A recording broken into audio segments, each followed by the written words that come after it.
जी बिल्कुल सुबह 7 वगे का जेका बारिश पई आहे बिछिया में बिछिया जा हेठाई वारा इलाइका जेके आहिनि उहे मुकमल तरीक़े सां पाणी हेठि अची विया आहिनि। ज़िला इंतिज़ामिया पारां जेको आहे कंहिं बि क़िस्म जी का एमरजेंसी लागू न कई वई। माण्हुनि जे घरनि में जेको आहे पाणी बीहणु शुरू थी वियो आहे। हिन वक़्तु तव्हां कैमरा जी अक्स ॾिसी सघो था त हिते 1.5 ॿ फुट जेको आहे पाणी बीठल मौजूदु आहे। माण्हुनि जे घरनि में पाणी बीठल आहे। हिन हवाले सां हिते बिछिया जे रहवासियुनि सां असां ॻाल्हि ॿोल कयूं था त उन्हनि जो छा चवणु आहे। हिते असांजा घर ॿुॾी विया आहिनि। अंदरि पाणी गोॾे जहिड़ो पाणी घरनि में बीठो आहे जेको असीं पाण बि था कढूं घरनि मां। बरसाति तमामु घणो किन करे छॾियो आहे ऐं असांजा पोयां घर आहिनि जेके सफ़ा पाणी में ॿुॾा पिया आहिनि। इंतिज़ामिया को कमु कोन कयो आहे।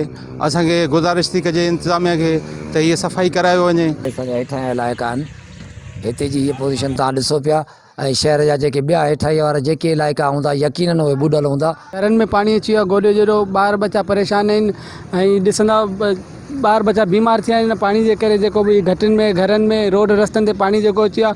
असांजी जेका अस्पताल आहे सरकारी अस्पताल आहे उन में बि हेॾो गोॾे जहिड़ो पाणी बीठो आहे। ॿार बच्चो को अस्पताल वञे त कीअं वञे। जेको हिते पाणी बीठो आहे उहो पंहिंजे घरनि मां जेको आहे पाण पिया कढनि ऐं ज़िला इंतिज़ामिया पारां कंहिं बि क़िस्म जो को बि ताउन न कयो वियो आहे। कैमरामैन ख़ालिद अली अबिड सां गॾु नौशाद अली बुगियो, सिंध टीवी न्यूज़ बिछिया।